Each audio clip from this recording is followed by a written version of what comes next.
Okay, everybody. I'll just put up the this let's see, the agenda for a second to show everybody it. Tonight we are going to do a bunch of stuff. Let's see, Jack is also chiming in. Okay, so Jack is going to stick with the meeting as well. But the agenda is mostly just discussion of things going on, and then the main event is this recycling contract presentation by Plastic Tree, which is an organization founded by Lara Ilao. I think that's how she pronounces it. Anyway, before we get started, Bugs was kind enough to do the minutes from last meeting. I sent it around. I wanted to see whether anyone had any comments about it. The only comment I might have had is, was Veronique at this meeting last time or was she not? Ralph or Donna or Patty, do you recall? I want to say that she was not, but I could be wrong. I don't think she was. Okay. I don't think she was. Thank you. Okay, so I do need to actually, I think that Bugs, or his name is, I'm sorry, Andrew. I call him Bugs. Andrew, he misspoke. He misspoke in the minutes and said that it was Veronique, but it was actually probably Patty that was speaking, or Donna. And so I'll make some changes so that it reflects either one of you guys who were speaking. Anyway, so do I have a motion to approve the minutes other than those small changes of the names? Yep, motion. Thank you, Donna. And a second? I'll second. All right. Okay. And vote with your hands up, all in favor of approving the minutes. Okay. Donna, you can hit that. Yeah, there you go. You can hit that raise hand thing at the bottom. Do you see that? Okay. Yeah, I see. All right. Let me see you click that. I'm just curious whether you can do that because I haven't. Okay. Where? At the bottom of this Zoom, Oh, okay. there's a raised hand. There you go. Got it. Beautiful. And welcome, Andrew. Hi, sorry I was late. Hi. It's okay. Everybody was late today. We just approved your minutes, so thanks for those. There's a couple people who won't be joining us tonight.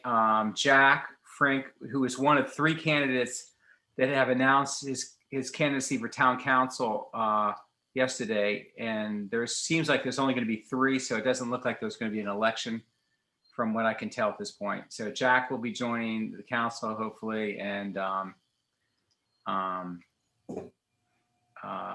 Debbie Heller and Kabir. Yes, thank you. All right, and Atsuko has joined us also. Hi, Atsuko. She was the one who put me in touch with Lara from Plastic Tree. And just to tell you, Atsuko, Laura's going to join us at 8 o'clock because there's another meeting going on in the town council. So we're starting a little bit late, but so we'll push that agenda item to a little bit later till when Lara arrives. But I just wanted to give you some quick reports on some things going on in the town council for those that haven't been on those meetings. The first I just heard from Steve congratulating us that the town did vote to declare a climate emergency, which is a great first step. I think we should all be very happy with that step. And now it's up to us to,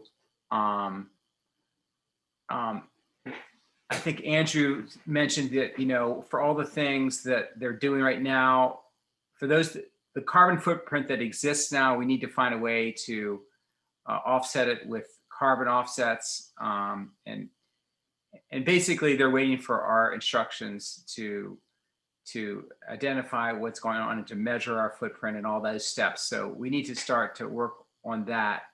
How we're going to do that, I know that Andrew brought up that particular website. What is it called? Called TerraPass.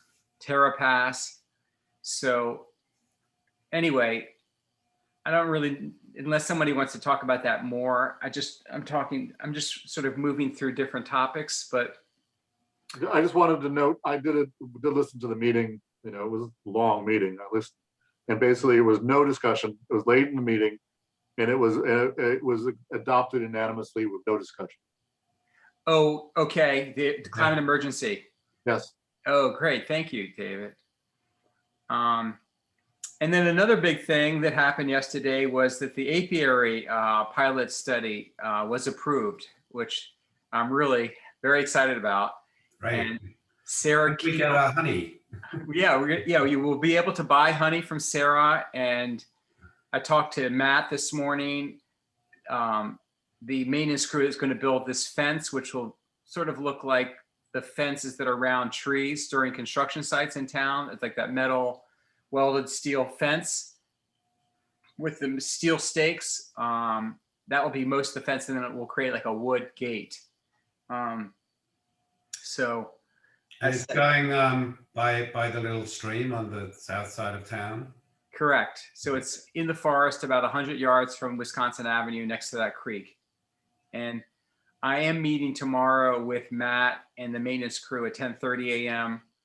to just stake it out. Anyone who is interested in joining us, you're welcome to meet us at that site at 10:30 a.m. tomorrow.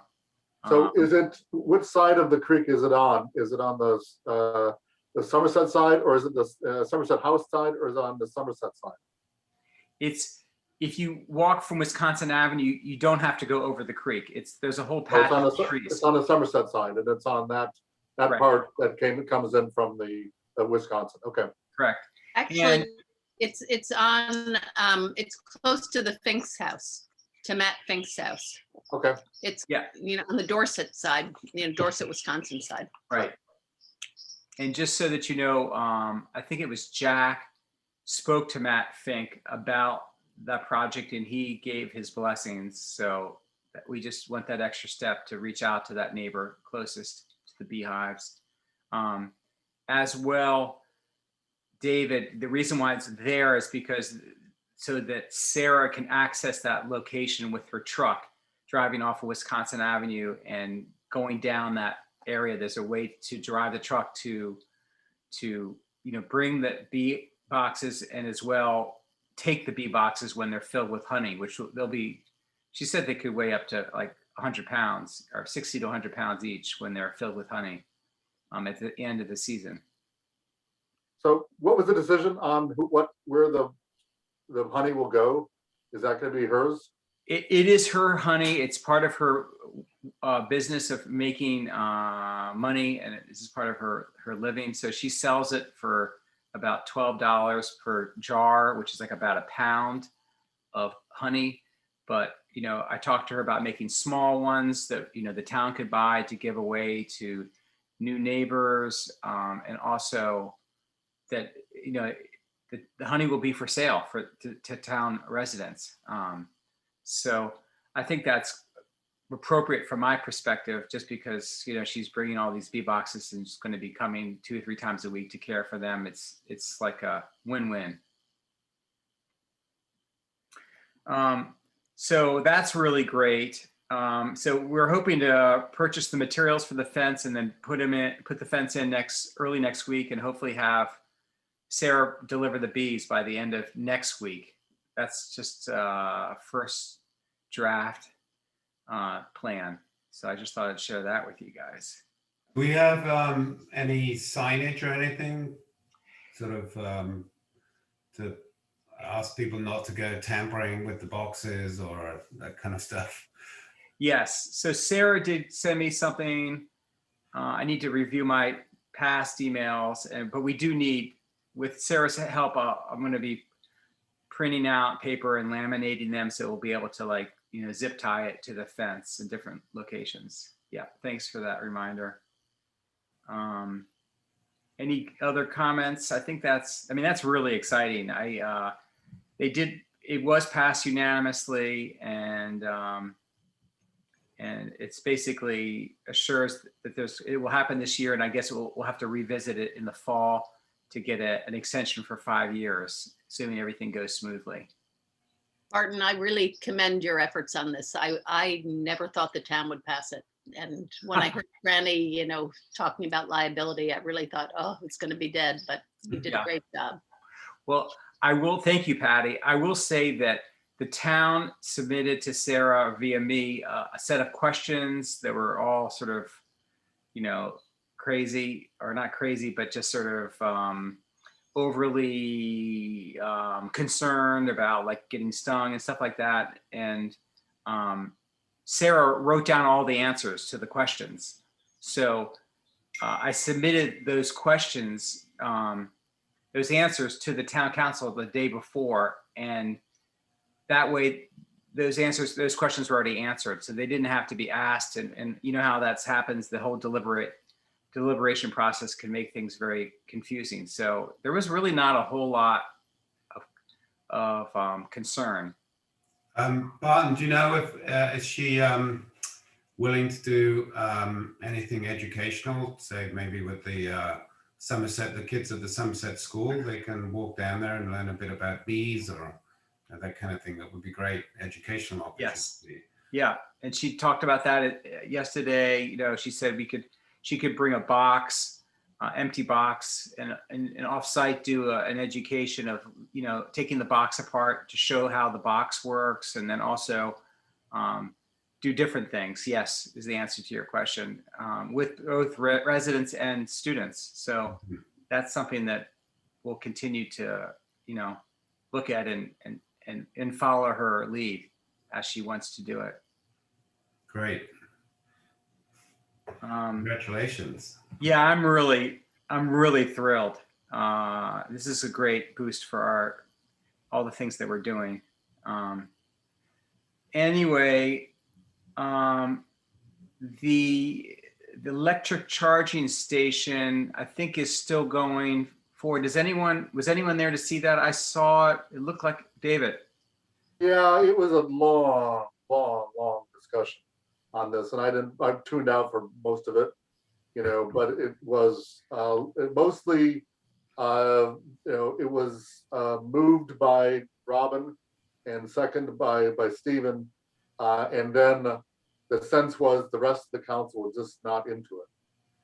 You know, the concern was they didn't see any benefit for the town residents, you know, and that no one in town would use it. Who's going to use it? And, you know, so some of the arguments, well, maybe using a tennis court, someone visiting can, you know, visiting with you, or maybe you know, people are visiting you will need to charge their car.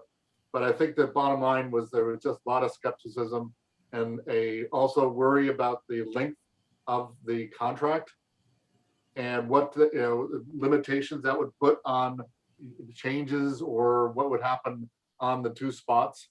Even though it was pointed out that, you know, Pepco will be, you know, would upgrade the circuit, you know, to the parking lot, which probably would have a benefit on their dime benefit if we ever wanted to do electric, you know, pickup truck. Then we would probably have to do that ourselves if we wanted to get fast charger. This way, it's going to be there. You know, there was a lot of skepticism, but we'll have a new council soon. And do you think with the new council, the timeline for opting in will not have passed? We still will be able to opt in to their Pepco plant, the Pepco proposal? Well, basically, the direction was for the Pepco person to go back to and see if they can, if their Pepco would be amenable to reducing the length of the contract and to have some opt-out clauses. I see. Yeah, I heard that too. Okay, so it sounds like this is still in progress, and you know, like David said, you know, things might be changing. Will be changing come July. What's the proposed length of the contract? I think it was as much as 20 years. Oh, wow, that is quite long. Yeah, I think the issue is that, you know, Pepco wants to, you know, be fully amortized, you know, since it's coming out of their dime and they want to justify it to the commission. I think that they, you know, want a long-term contract. Right. All right. Moving on to just leaf blower education pamphlet strategy. Once these Bs are in place, I'm going to start looking at, I have a bunch of materials that have been shared with me from other communities like Chevy Chase Village, that are, leaflets that we would pass out to both homeowners and their landscapers. And so we need to start to think about, we don't have to do it today, but what my first draft idea is, what we need to do is get a list of all the different landscapers around town. So what I'm asking everyone to consider doing is, because we're sort of in different parts of the neighborhood, fortunately. Andrew's on Cumberland, Ralph is down at the bottom of Trent, David and I are sort of close on Dorset. Patty, where are you, on Uppingham? Where are you? I'm on Grantham. Grantham. And how about you, Donna? Where are you? Dorset. Dorset also. Okay, so well, it would be great if people could, if they see any landscaping trucks, to write down the name of the landscaping truck and pass that name on to me, so we can accumulate the names of different landscapers that we can contact. That's what Maria is doing in the village of Chevy Chase. So I think we're going to have to start to think about how we really want to continue this educational campaign. I mean, I know that the ban starts in January 1, 2023. Steve Serco did mention that, with the new council, there might be an interest in reconsidering the start date. So it might be in our interest to start the whole process of, really starting the education and talking to landscapers. So if you could send me the names of landscapers that you see in your direct area, that would be awesome. Sure.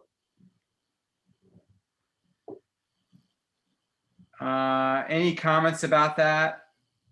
Or any other items too? I mean, I see this meeting, other than the presentation, I think Laura's coming in a few minutes, but I just, wanted to get anyone's, this is sort of a free-for-all type of meeting today. So I'm open to people's ideas and just sharing thoughts, concerns.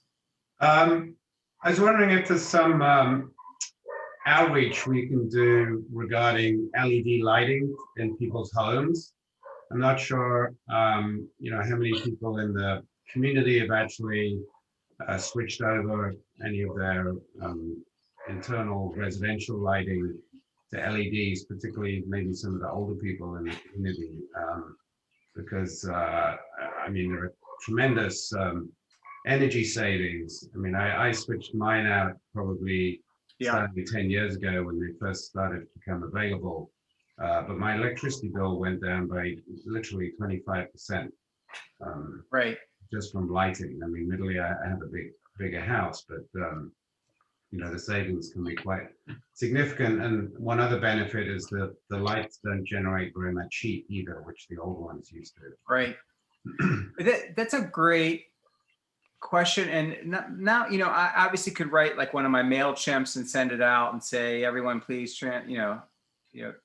change their light bulbs out for LEDs. But I was thinking something more proactive, like maybe getting some volunteers who could actually go around to people's houses if they requested it. If they're not sort of older people, maybe aren't very up on it, they could request, and I don't know, some people from the Environment Committee or other volunteers could go around and sort of do a bulb count and type and stuff in people's houses, and just giving them some suggestions on what to change.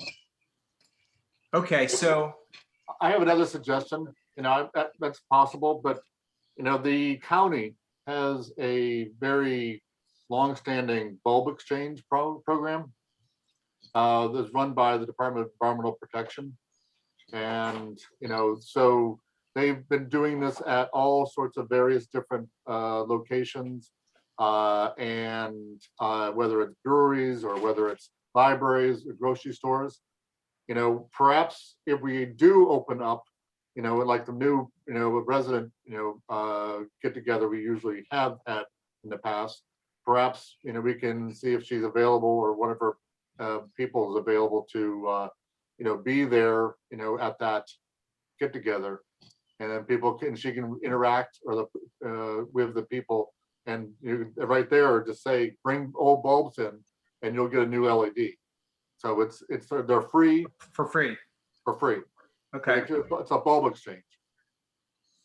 Okay, that's great. So David, Patty, I'll get you in 1 second. David, do you think you could make contact with that person, that department, and arrange for sometime in the next month or two for that person to come to town? I'm not sure about to town. I don't think right now during the pandemic, we're going to have anybody's going to be gathering in a lot of space, and that's really what this is focused on.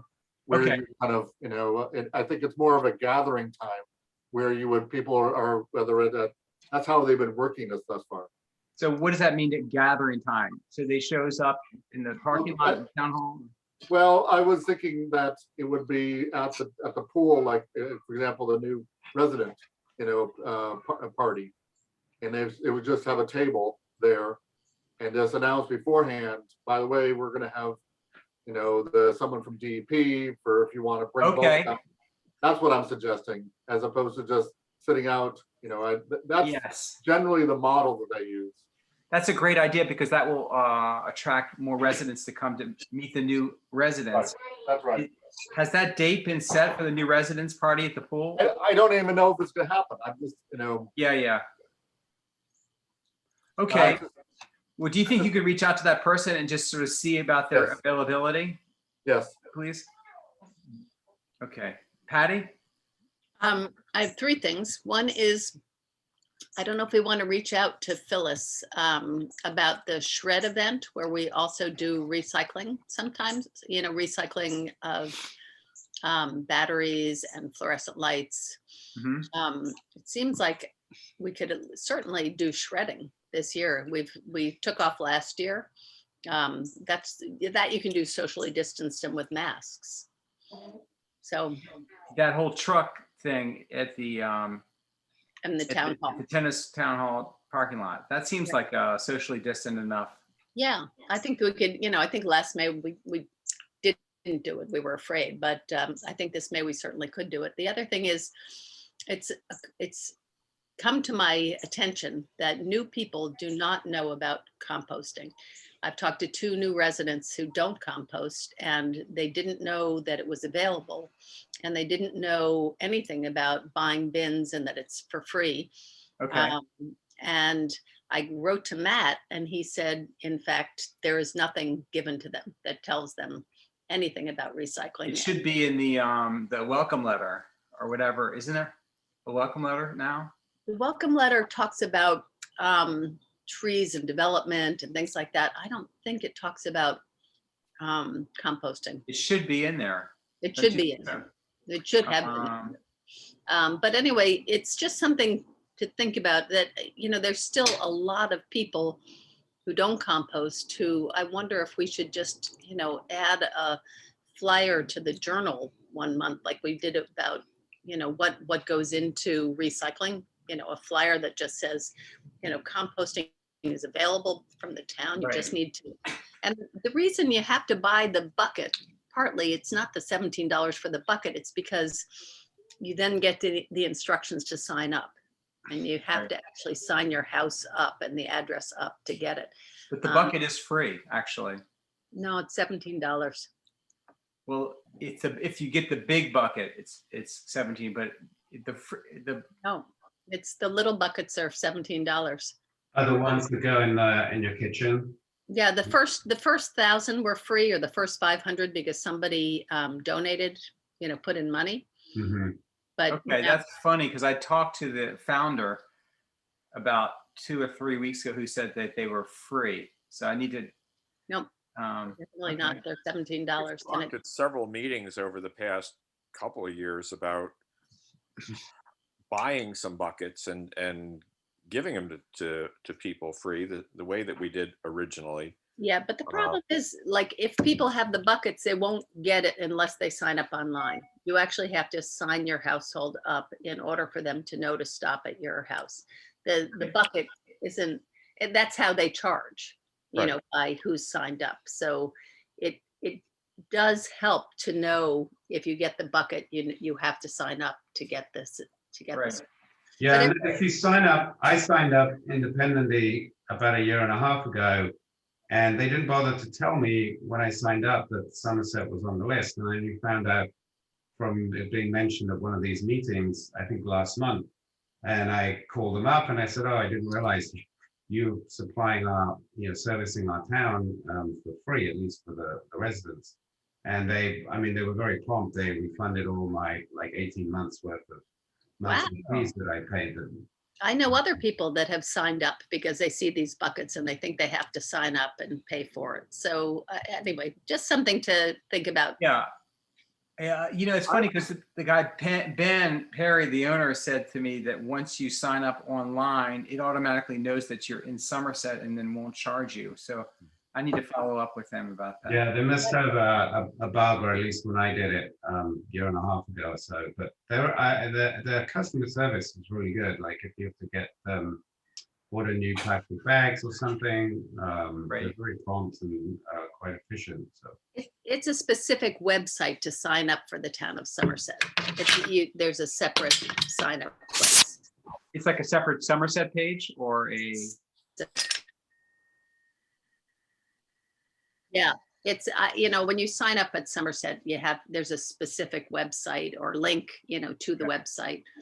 But Well, anyway, but the last thing, Go ahead. yeah, sorry.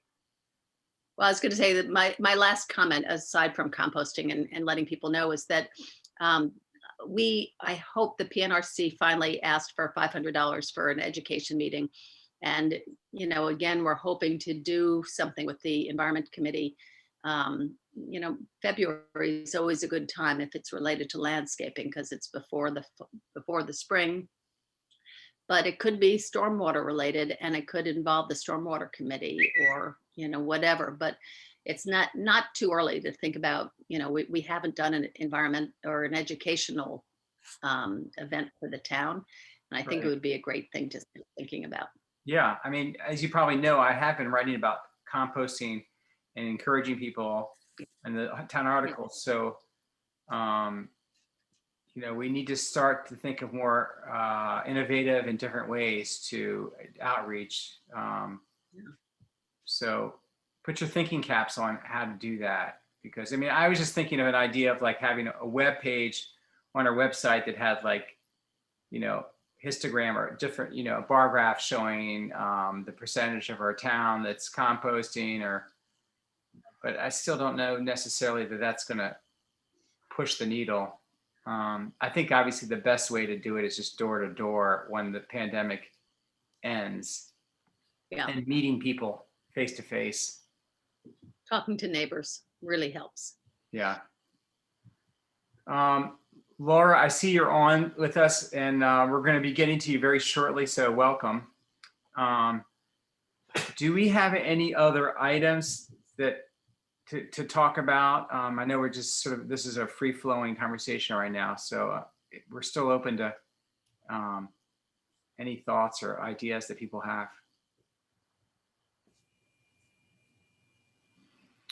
Okay, great. So I think, we have a lot of things ahead of us. As I told my multiple people, this whole upholding and honoring the Paris Climate Agreement, measuring our carbon footprint, paying for our carbon offsets, all these things, talking about the use of gas, furnaces for new construction.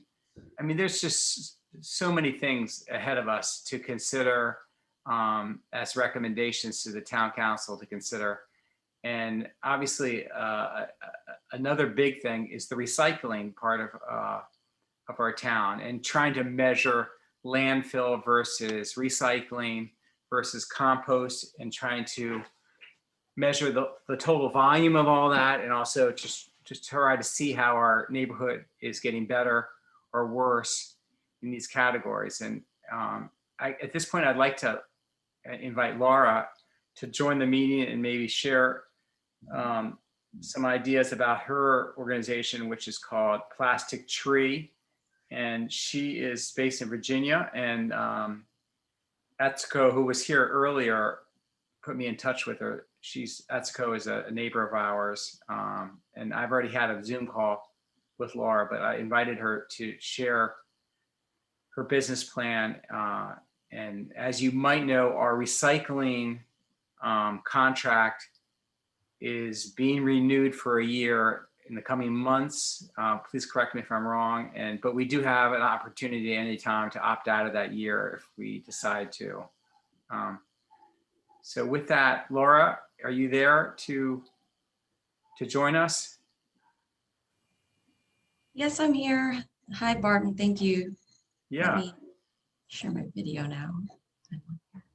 Hello, everyone. Yeah. It's great Yeah. to see you. It looks like you are in the warehouse. So I am at the warehouse. I'm in a separate room because there's so much noise going on in the background, but this background is what my warehouse looks like. So let's see here. Do I have screen sharing capabilities? Almost. I'm working on it right now. Okay. Now you do. Okay.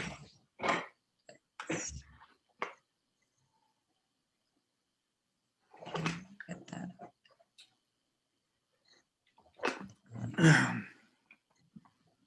So tonight we were missing a couple of council members, but it's okay. We have a quorum of environment committee members. So it's, as I mentioned, there's a town council meeting that's bleeding over into our meeting, and that's why we're fewer than normal.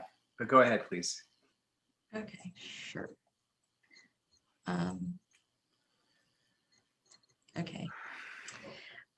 So first of all, I want to thank you again for inviting me to talk to you today. In preparing my remarks, I had the pleasure of driving through Somerset and exploring your neighborhood a little bit. So as Barton mentioned, my name is Lara, and I am the founder owner of Plastic Tree, which is a waste management company, a DC-based waste management company that collects for reuse. So I'm gonna put some pictures of Somerset. Now, you might be wondering, what do you collect for reuse? We're talking about glass, bottles, cardboard, meal delivery kits, rigid plastic containers. I get a lot of like the deli containers and jars. And the idea is many of these items are recyclable, but when you put them in the recycling bin, they get compacted in the compactor truck and they can never be reused again. And it's one of the main reasons we have a linear economy. I don't know if many of you know the term, but an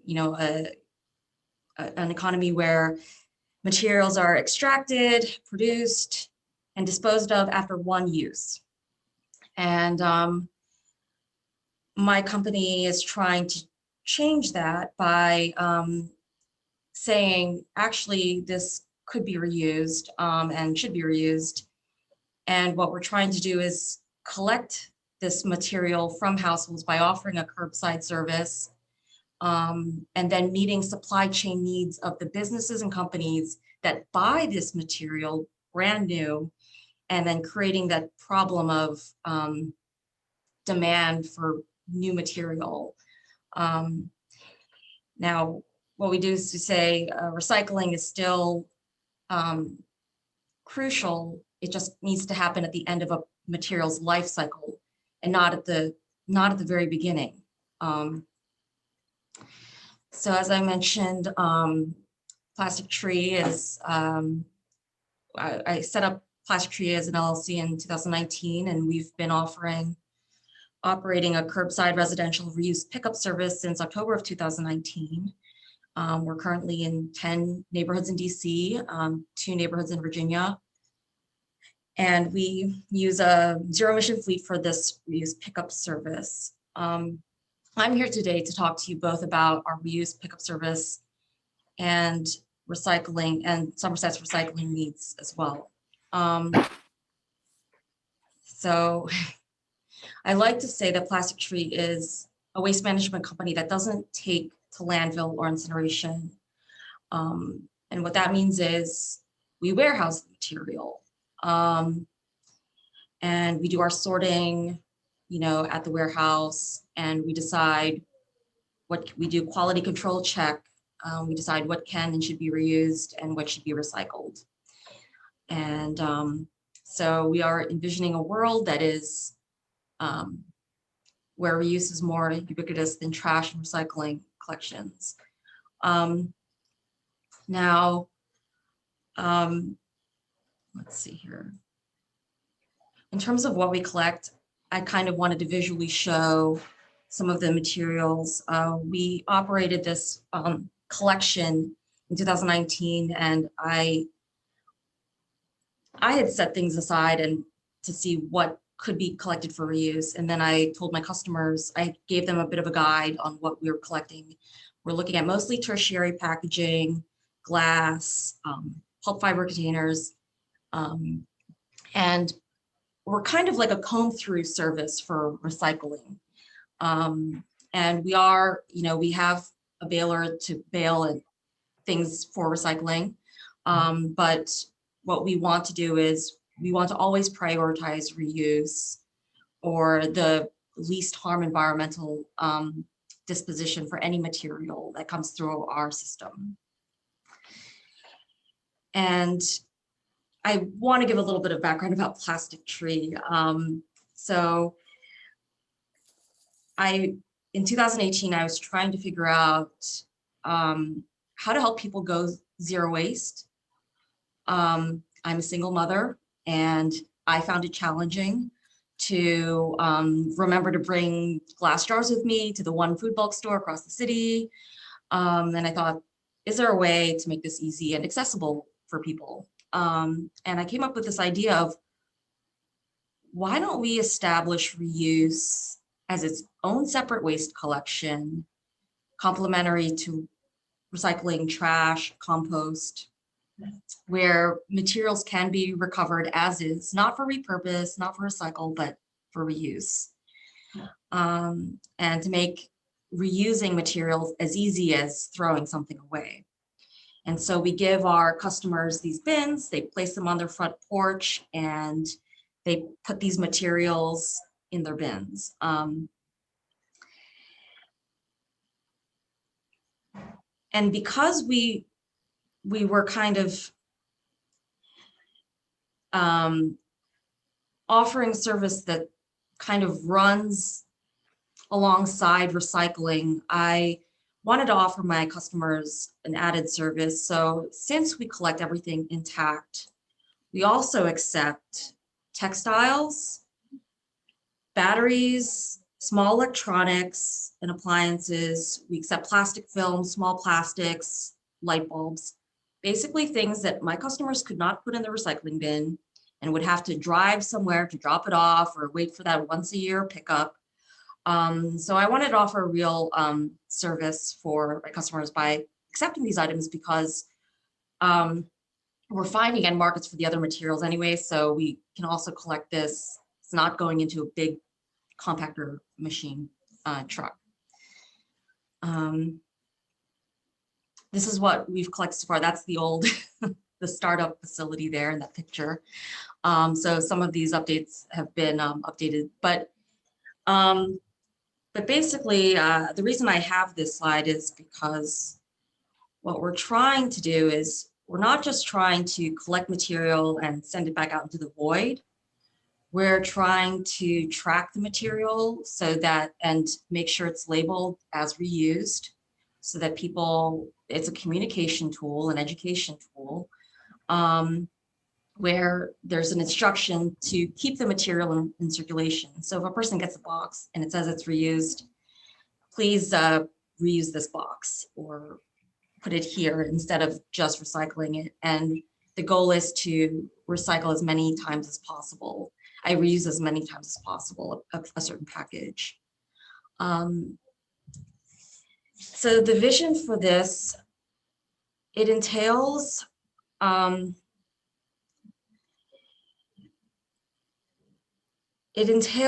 processing materials differently. Basically, when you put stuff in the recycling bin, I mean, this is according to the waste article that I read that had the most recent statistic that I could find, where Montgomery County sends the recycling to York, Pennsylvania to be processed, incurring incredible carbon emissions and cost, not to mention cost. And the idea is we can actually recirculate materials locally for reuse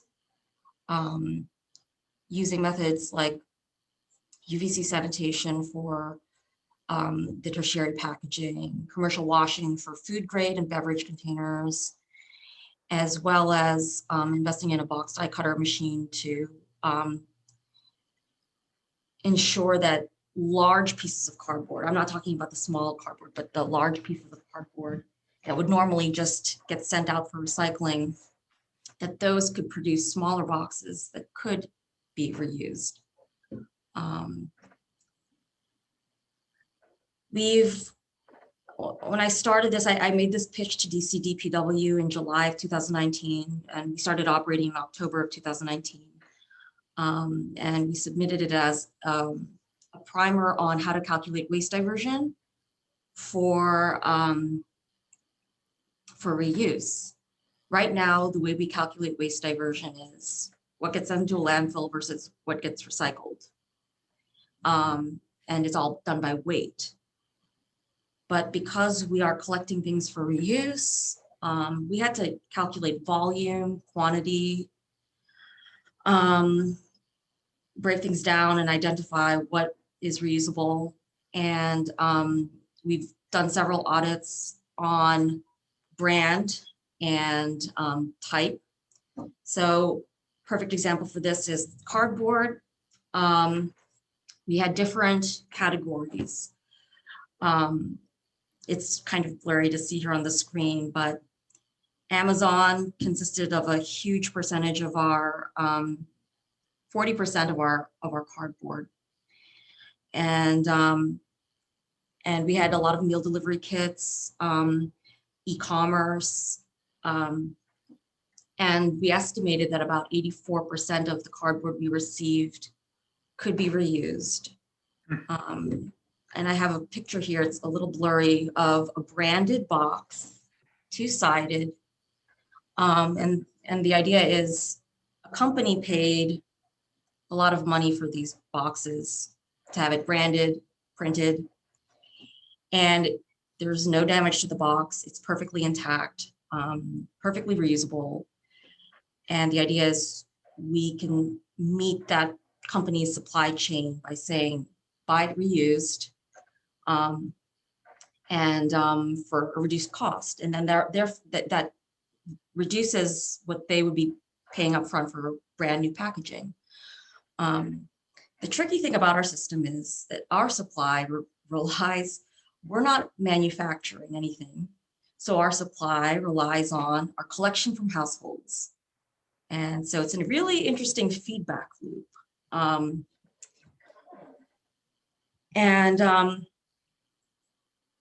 Glass, we did the same thing, but we didn't, I have the general breakdown by type here. Wine, beer, water bottles, those are the heaviest duty.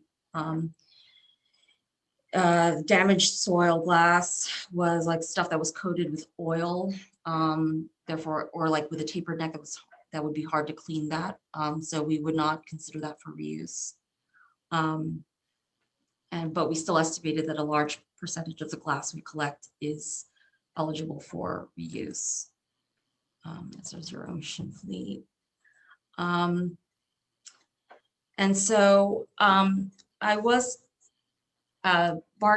invited me to talk potentially about recycling. And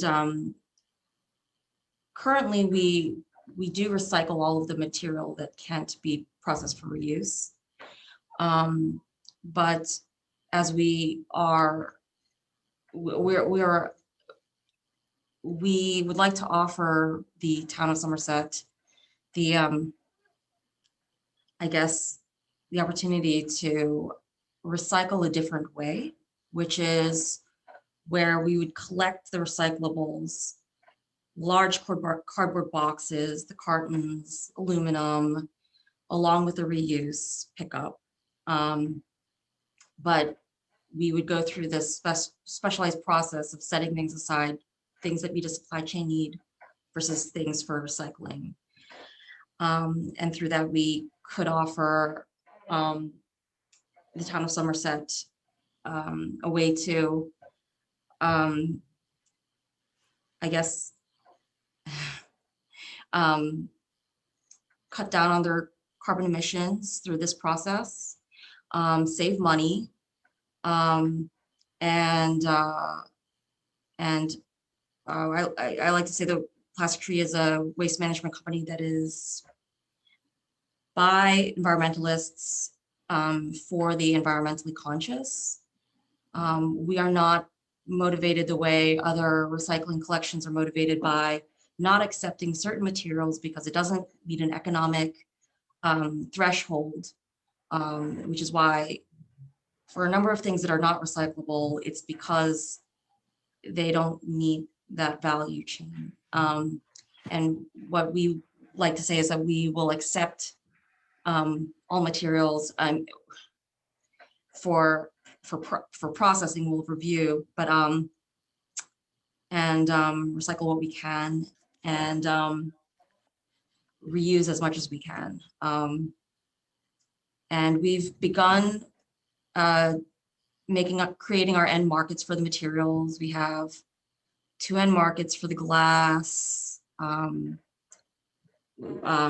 We have an end market for our ice packs. We're just,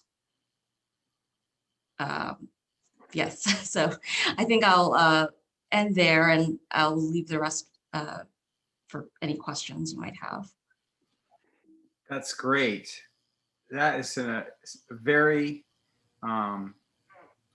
inspirational presentation. I mean, I just have to say that if you want to stop sharing your screen, Laura, that's fine after you. So, I think everyone might feel similarly, but I feel this whole process of reducing one's carbon footprint is just a continuous learning curve. It's just like you wake up one day and you feel like you've been inspired and you've learned a lot, and but then the next day you just realize how much farther there is to go. So this is a whole nother thing. We have actually been debating as our committee about single use versus separate use recycling, a double stream versus single stream. And we went to a single stream recycling program about a couple years ago, but we've come to realize how unproductive and how it's not really recycling. There's a lot of issues with that. So you've come at a really great time. So I'd like to open it up to people's questions and comments. Yeah, I have a question, Lara. Is there any sort of sorting that the householder needs to do, or in terms of keeping the boxes in good condition or other things?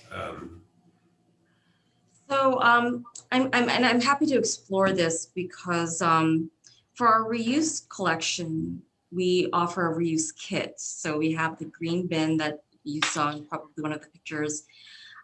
We are now giving our customers 3 bags, and they have a set of, they're called these like colored clips that they stay in the bin. And the clips, it's very like, it's labeled like blue is for glass, and all they have to do is clip that onto the bag. So we hand weigh it. We have an app, and so when you collect waste, right now the way you calculate waste diversion is you're a big dump truck and you roll your truck onto a scale essentially, and then you tip and you pay your tipping fee. And so we had to figure out a way to effectively and efficiently calculate household material. So one of the reasons we started this also is because, you know, I'm a curious person by nature, and you know, there's like the statistic that the average American discards 4.5 pounds of trash per day. And I wanted to know how much of that can be reused. So the average household from our reuse collection, you'd be surprised, discards 29 pounds on average per week. Sounds like a lot, but that's because of the glass and the cardboard, a lot of glass and cardboard. But what's interesting about our service is that, you know, households know how much weight, like, you know, it's in real time when we weigh the material. And it provides an impact report. I hired an engineer to develop a reuse calculator for us by material type. And we took into account the distance that's the distance driving, the vehicles used for recycling. But not only that, but for the manufacturing process, once cardboard turns into pulp, once glass turns into cullet, it has to be manufactured after that. So there's that process as well. Whereas if you just kind of clean and sanitize things locally and distribute to mostly, we have a lot of local end markets, but we're trying to work on a corporate scale as well, and reach out to companies that will buy back these dual-sided logo boxes, for example. Amazon is also on the horizon, but we're not approaching them first for maybe obvious or not obvious reasons, I don't know. But we, so to go back to your question on sorry, I just lost my train of thought. It's okay. My question was just, is there any sort of pre-sorting or sort of special care that householders need to take if they're doing reuse collection? It's just a matter of like putting the glass and the rigid plastic, and then we tell our customers to flatten, like cut the tape, don't rip it along the boxes, because when you rip the tape off, that kind of damages the box a lot of times. The boxes we really love are the small boxes, small Amazon boxes, small branded boxes. They're really easy to deal with, but we accept the large boxes because we have other plans for the large boxes. So yes, there is some pre-sorting, and it helps cut down our sorting time as well, so that we can try to keep costs low for, you know, and keep it an economical system. Yeah. I had a question. It has to do with how will you interact, or should you interact with, you know, the recycling?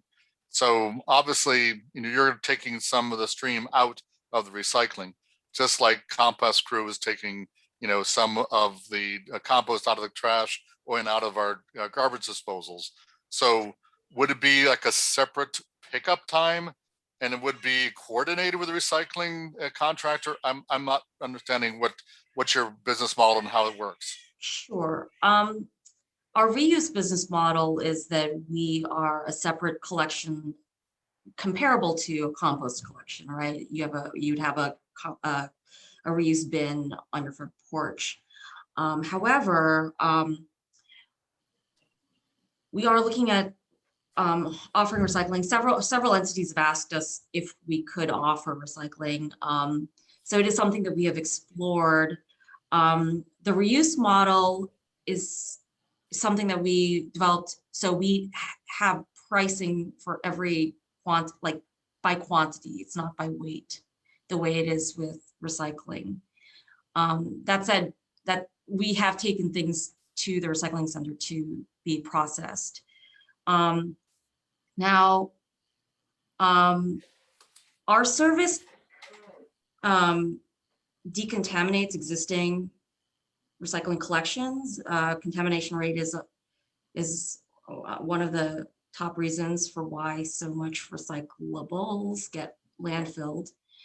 And yes, it does involve some source separating, but the idea of reusing something versus and being able to wash something within Maryland within 15 minutes is so different from having to drive out 60 to 120 miles to one of the very there aren't as many. We don't have the recycling infrastructure in the US, and so most of those facilities are farther out, so in a sense we are helping. Now if we were to do both the recycling and reuse, my thought is that we would collect separately things that would be baled or compressed in a larger vehicle because it would require a larger vehicle. And we like to say that our reuse is zero emission. If we could do 100% zero emission for everything, we would.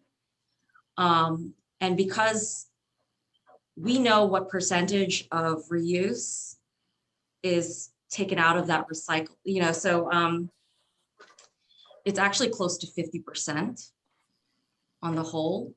We also take styrofoam for reuse, like styrofoam coolers, ice packs, those meal delivery kits. A lot of that stuff says recyclable printed on all that packaging.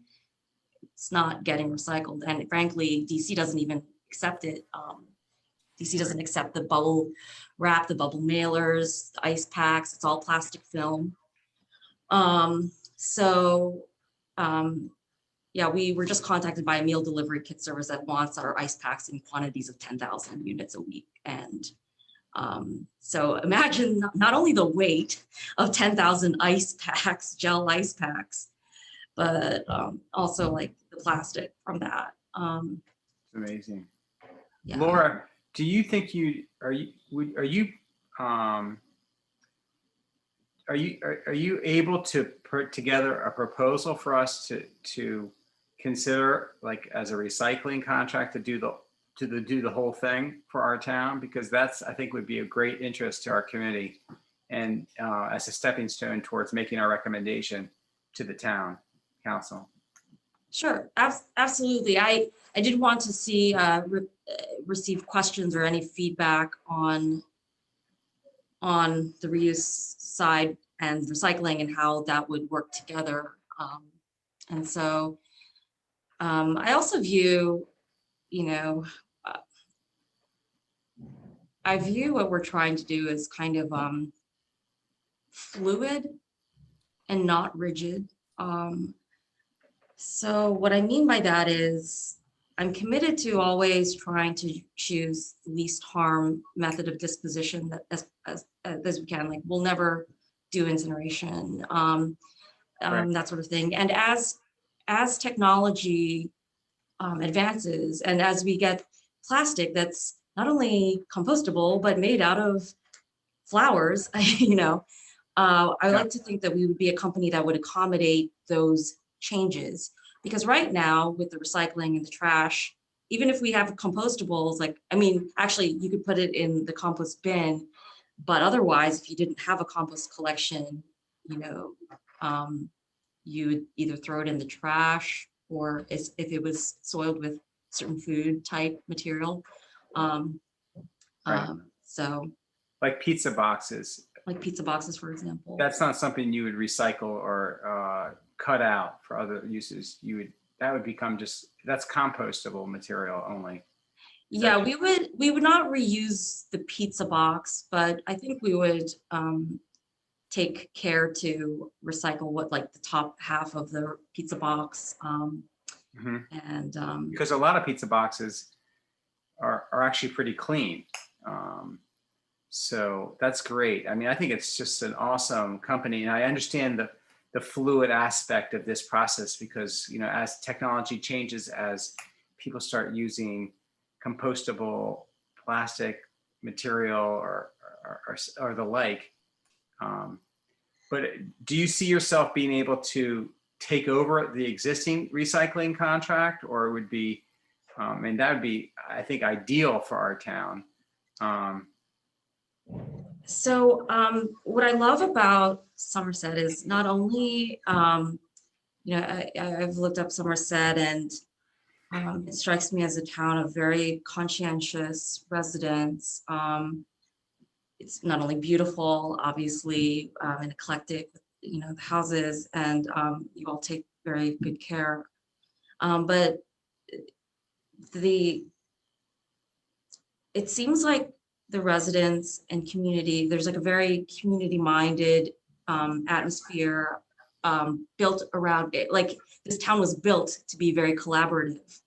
And I think people would be open to separating their recycling into different categories. I think people would do that. And I think people would be really excited about that possibility. I think that I wanted to create a service that I wish I had, you know, like that I had. And all of my customers are, you know, I mean, involved.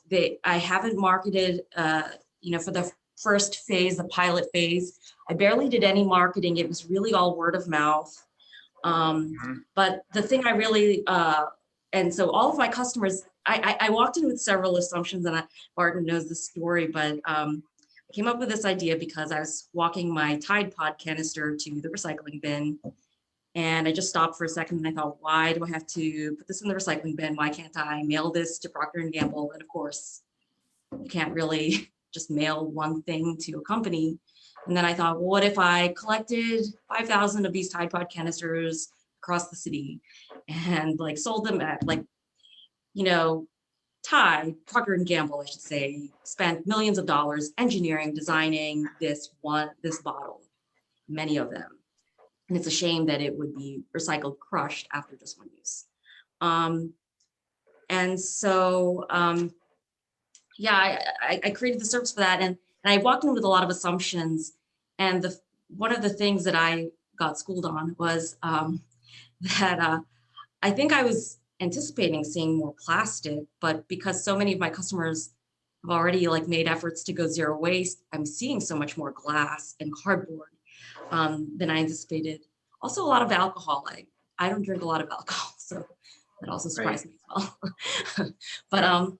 but yeah, so so you do see yourself being able to take over that. Absolutely. And to be honest, I actually think the town of Somerset would be the ideal town to work with because it's the right size, it's the right community. Of course, there's always educational and communication component to doing something new, but because I think that the residents care and are already many of which are eco-minded, I won't speak for every resident of the town, but I think that that it actually is the ideal ideal model town to try to. Thank you. Well, as a point of reference, yesterday our town just passed. We're going to be bringing bee boxes or apiaries to town to add pollinators. So we're very excited at that next step. And you know, we are starting to run late with our meeting, but I think we have an excellent presentation for the Environment Committee to consider, and I think it would be great if you could submit like a proposal for us to consider. And our next meeting it's every other month, so as I might have mentioned earlier, our contract with the existing recycling business is subject to, we have the option to end it if we want to during the upcoming year. That's what I've been informed. So the timing is quite excellent. Anyone else have a comment before we bring this meeting to an end? Yeah, there's certain, Lara, there's certain minimum volumes that you require from the town, because I envisage that at least initially, and maybe, I don't know, maybe it might take a year or two for people to sort of opt in and start doing it. There's always a communication and a sort of an early adopter type of curve where, some people just can't be bothered. They like their recycling the way it is, and they'll continue to do that. And then over time, more people will pick it up. I wonder if there was, a question about that. Sure, I could put something like that in the proposal, a consideration of kind of a gradated sign up and cost for members as more people are interested. I could put together both just a reuse and then also kind of a recycling enveloping reuse proposal. Great. Is there a date? Oh, Patty? Oh, I have a quick question about what I've read is that paper and cardboard often doesn't get used because it's wet. How do you keep, on a rainy day for pickup, what do you do with all your cardboard? So, to be honest, this is going to sound very strange, but most of my customers have a little bit of a porch roof, and they put their bin just right outside. The reason they didn't put it out back with their recycling trash is because a hauler literally, it's happened to two of my households where I had to replace their bin because the recycler actually picked up our bin and put it in the truck. But most of my customers actually crushed it. Yeah, just took the whole thing, even though it's labeled. And and DPW actually told me when I pitched this to them, they said, oh, by the way, have your bins out front, don't have them near the recycling because the haulers are gonna take it. And they were absolutely right about that. Right. For the most part, our stuff is collected dry and intact. Yeah, most people do have porches in our neighborhood or garage. I noticed that. That was another thing that I was very happy about. Yeah. Perfect. I mean, we are looking at a bin redesign, but all of the bins that I have are 100% reused. My friend owned a moving box company, and I called him. I thought that he was no longer operating it, and he said he still had the 1,000 bins, and he gave them to me for this.